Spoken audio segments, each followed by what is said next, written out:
How's it going? Andrew here with another painting video, and in this video I'm going to share with you some of my favorite portrait painting techniques.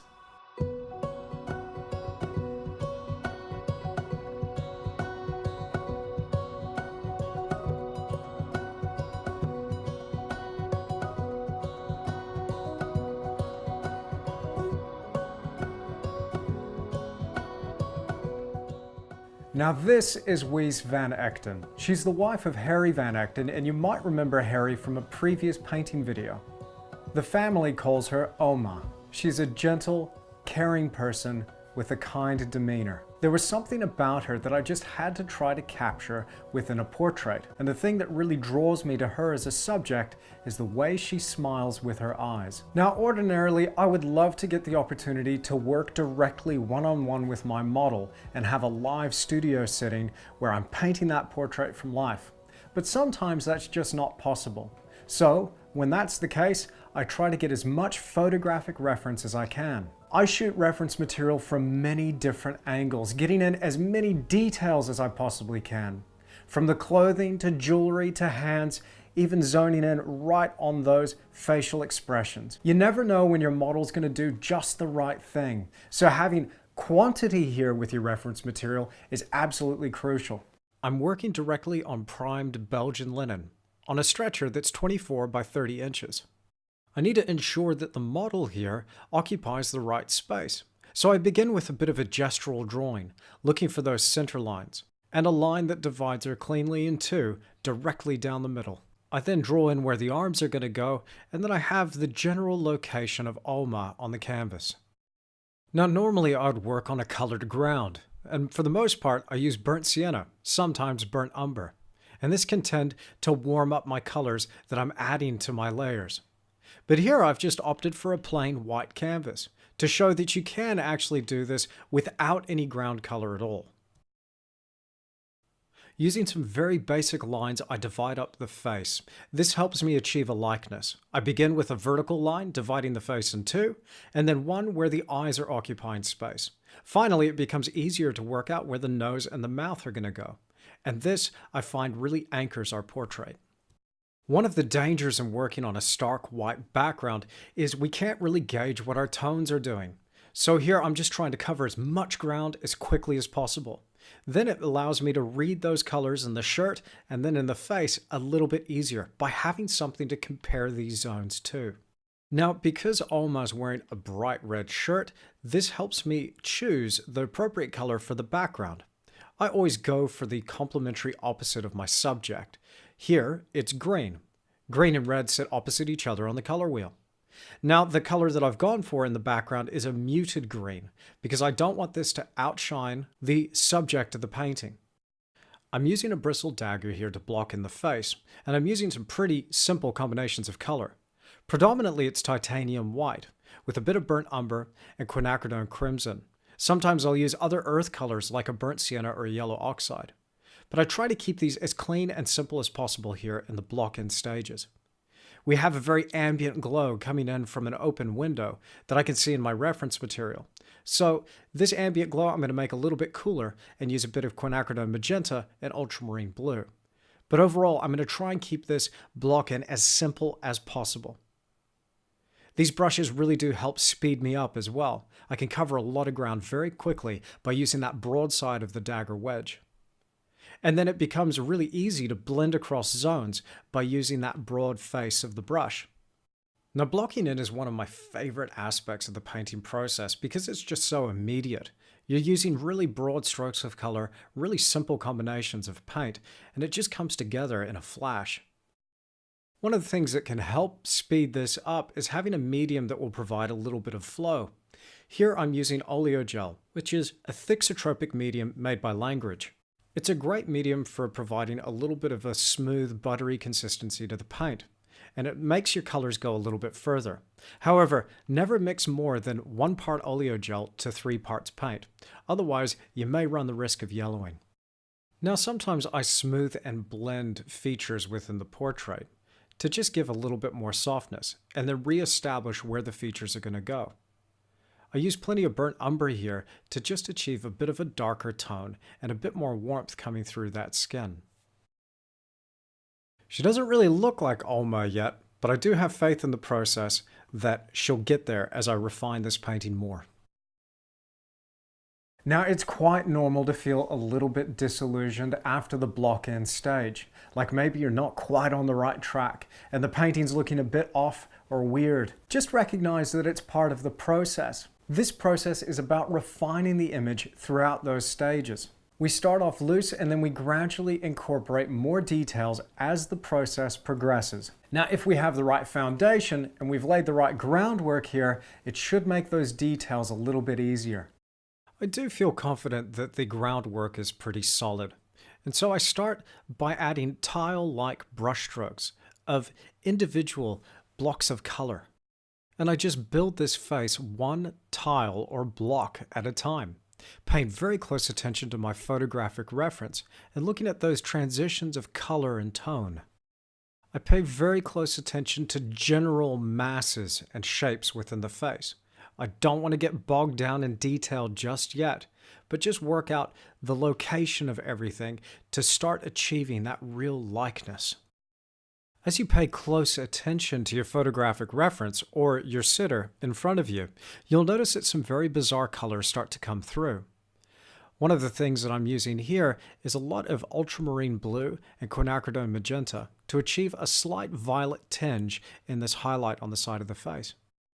If ever I need a darker tone, I mix my ultramarine blue with burnt umber. I don't have black on the palette. Instead, I like to mix my blacks. I use this dark color to redefine features like the eyes and the creases in the side of the nose. You can see here that the portrait's beginning to get more and more refined. It's about building on that blocky foundation and just adding to the complexity of our color mixes and also decreasing the size of the brush to get a little bit more intricate mark making. But we have to work up to this point. We can't just start here from the outset. Well, you can, it's just a bit more difficult. I don't do it. You probably shouldn't do it either. So instead of trying to make one brush do all of the work for this entire painting, I use many different brushes. I've actually got my hand full of brushes as I'm working on this.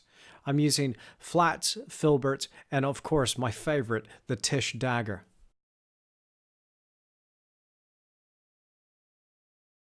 Now I've changed things up a little bit with this portrait painting by introducing some new and different colors from language. Titanium gray helps me control my tonal dynamic. Titanium zinc white makes for some really nice translucent highlights. Aerolite yellow has a really delicate tinting quality to it, very useful for skin tones.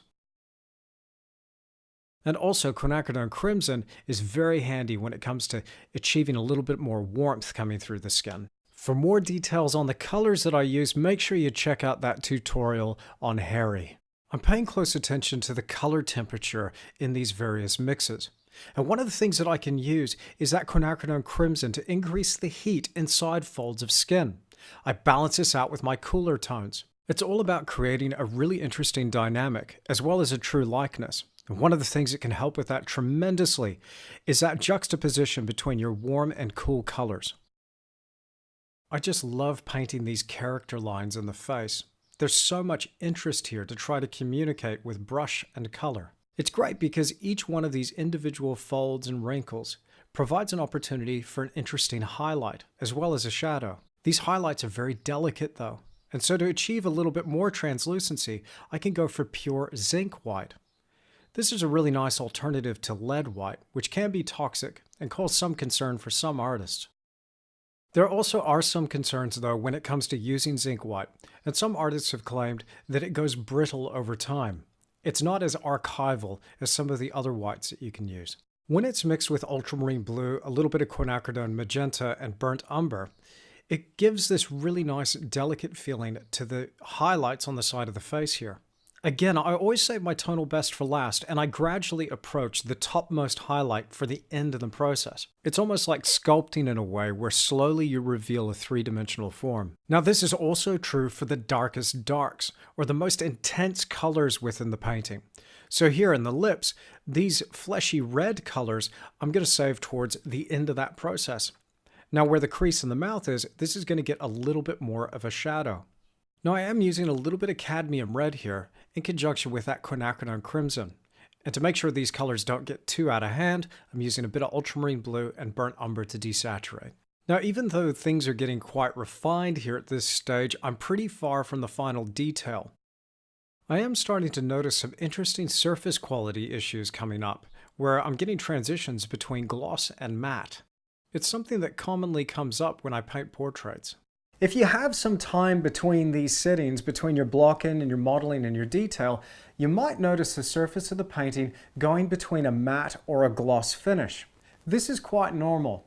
What's happening here is that the ground that the oil painting's on, your primed layer, the canvas itself perhaps, and even those layers of oil paint, repel or absorb that oil content in the paint layers you're putting down at different rates. Where the oil is sitting on the surface, these areas naturally are going to look a little bit more glossy. And where it's absorbed into the material, it's going to go a little bit more matte. So there are some ways that we can get around this.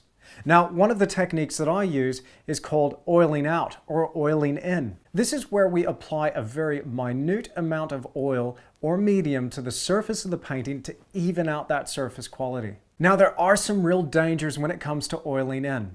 First of all, we must recognize our fat on lean principle. Now, secondly, we must not exceed those limitations of the medium or the oil that we're using. Sometimes we can ask a medium, if we're using that for oiling out, we can ask it to do just too much. This is where we might use something that's not appropriate for that process at all, like maybe an oleo gel or a liquid original. Some mediums have the tendency to yellow over time and do so quite dramatically, and this could alter your painting to a point where you wouldn't really even recognize it. Now the next thing is we want to make sure that that painting is absolutely dry, so we don't mobilize any of that paint we've already laid down and lift up any of our brushwork. So I do commonly get asked this question in regards to oiling out. And this is a process that I'm using a little bit more now as my paintings are getting a little bit more traditional and less direct. I'm layering more and more, so naturally this is going to lead to some surface issues. I notice that as I oil out the surface, the tones get a little bit darker and my colors get a little bit more intense. And this really helps me gauge what I've been able to do with the portrait so far before I make the next move. Also, sometimes the surface of the painting can repel the oil that you're adding to it, so just working it into the surface gently is the key. I will need to take a dry rag and wipe away some of the excess oil when I'm finished with this process. Now, hands are really complicated features with so many different shapes to them. It can be really easy to get bogged down in the complexity of those forms. The way I try to go about it though is simplify it where I can, and again, like the rest of my process, refine it as I progress. Now, following directly over the top of my block-in layer, I begin with an outline to try to delineate where each finger is going to go, and then the folds of skin between those fingers along the knuckle joints. And then I just fill these blocks in with color. And of course, I change the color depending on the form that I'm trying to communicate, paying close attention to my tone and my shadows, and then I'm going to get a corresponding highlight in there. Essentially, it's about breaking this down into the most simple components first and then just adding to those degrees of complexity. If we try to go for this look right off the bat, it can be quite tricky to try to master.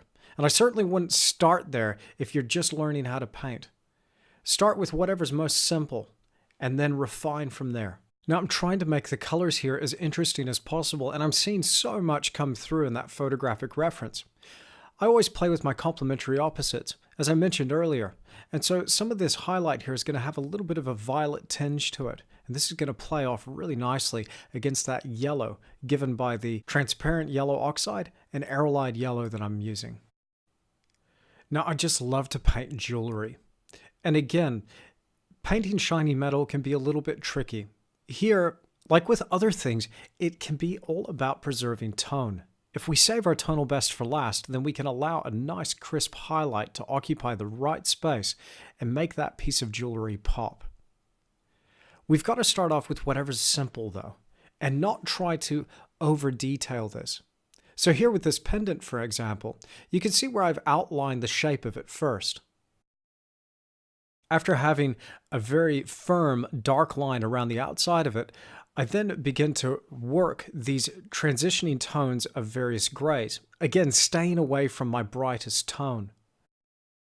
It's fantastic to have such a crisp photograph to work from here as well. Now the power shell that sits in the middle of this pendant is a little bit of a trick to paint. I've used a bit of cobalt teal for this, along with some ultramarine blue, and a little bit of quinacridone magenta where it shows a bit more of a purple tinge. Then with a very fine brush, a synthetic pointed round, I can add some of the darkest darks in there, as well as some of the crisp highlights. Now that all of the groundwork has been done, it's time to bring this painting together. This is the part in the process where I really pay attention to my narrative and make sure that every component in this painting is reading well from a distance. I get asked a bunch about the background colors that I choose for my subjects. And again here, I've used a complementary opposite combination to whatever Oma was wearing and some of the colors that are coming through in her face. I find that a really good background can make the subject. What I'm trying to do here, though, is provide a space where she appears to be a three-dimensional form floating over this background, so we create a little bit of visual depth within the painting. I also try not to paint a uniform solid color, ever. I want to have a little bit of interest here in this background, so I'm using short and sharp marks given by various kinds of brushes, be it a filbert or a bristle dagger or a flat. And I change the color slightly from a little bit more yellow to a little bit more blue and alter that tone ever so slightly as I approach the periphery of the canvas. One of the things that gives the background a lot of interest is layering these colors. I had already completely covered the background in a previous stage, but here I'm covering it yet again. The richness and the vibrancy of this background layer is given by just adding one layer of paint on top of another and having that cumulative effect of color. I gently work my way in towards the edge of Oma, and I'm really careful not to color outside the lines. It's not a harsh boundary between my subject and the background. There is a little bit of blending that happens along the periphery of my subject. I try to paint out the background in one sitting whenever I'm covering the whole thing like this. So on the block-in stage, obviously it all gets done in one go. But here, in the more refining, modeling, and detail stages, again, I have to cover that entire background in one shot. This allows me to effectively blend between areas of color and get that really nice brushwork feel in my transition of tones from the lighter tone behind Oma to the darker tone around the periphery of the canvas. Viewing your work from a distance can really help you gauge the right relationships within the painting.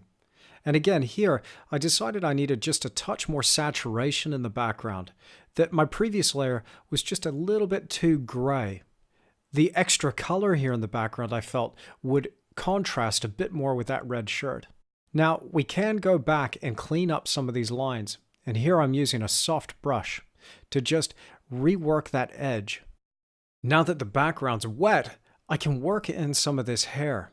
And this is one of my favorite techniques when it comes to painting hair, is getting a really nice, smooth, blended effect with my brush strokes.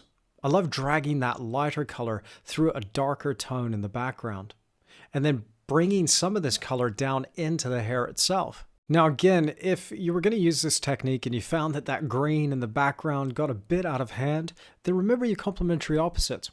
I'm using quinacridone magenta here, a very subtle amount in some of these mixes to counteract that greenness. Remember that your red and green are complementary opposites. I'm using just the edge of a bristle dagger to form clumps of hair, not yet individual strands at this stage, but groupings of hairs to catch that light.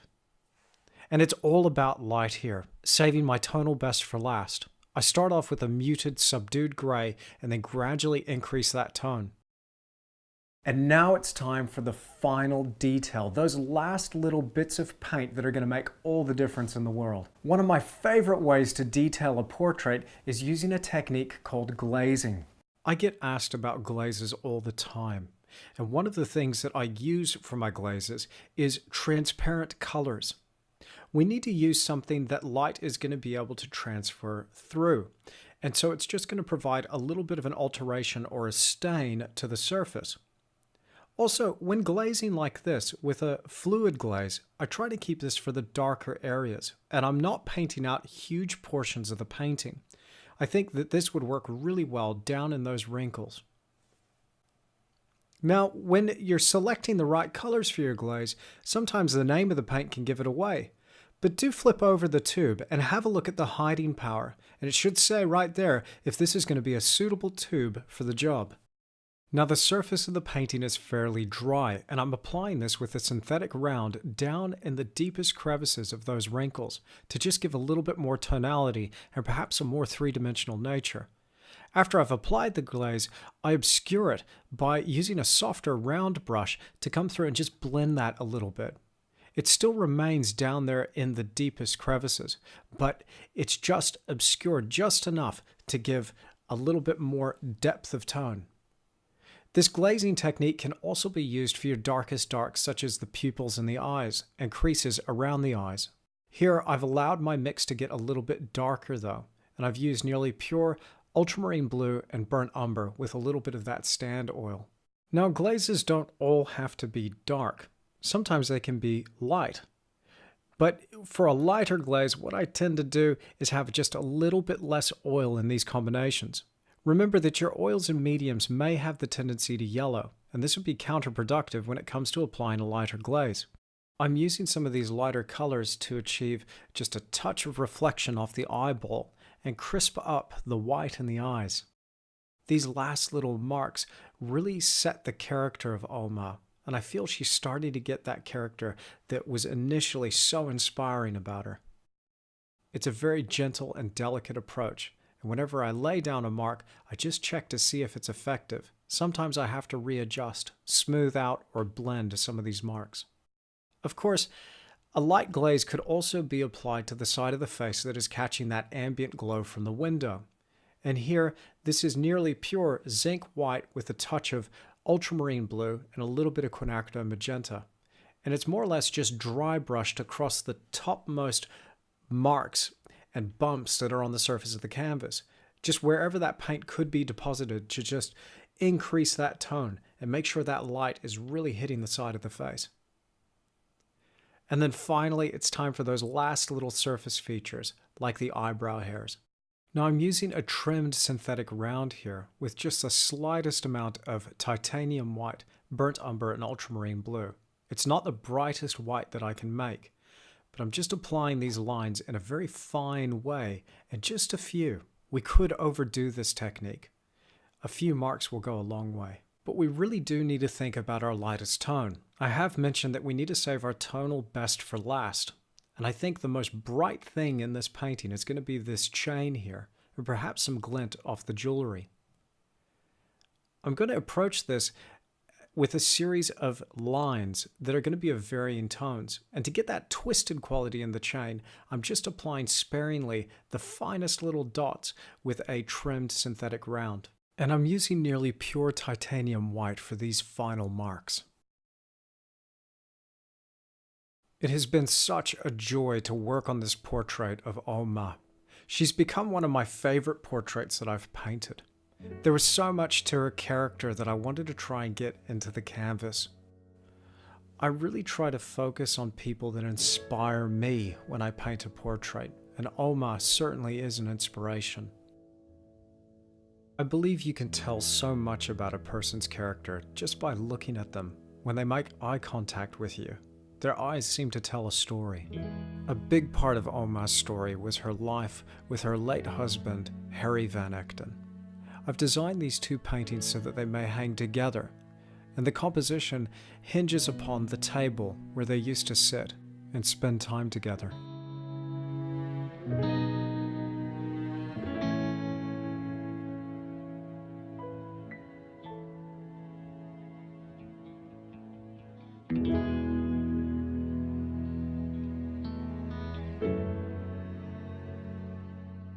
So there's my portrait of Oma. I hope you've come away with a few new techniques. Now, as always, if you have any questions or comments, then please share those with me down below. And if you're looking for the materials that I've used in this demonstration or any of the other videos that you see on my channel, then just check that description down below and find the links for the brushes, the paint, or the mediums that I use. Now, of course, if you like this video, then hit that like button. And if you want to come back for more, see more painting videos just like this one, then click that subscribe button and ring the bell icon so you're notified when I upload another video. As always, you can find me on Instagram and Facebook, but also make sure you subscribe through my website at andrewtischler.com. Thanks so much for stopping by. I'll see you again next time.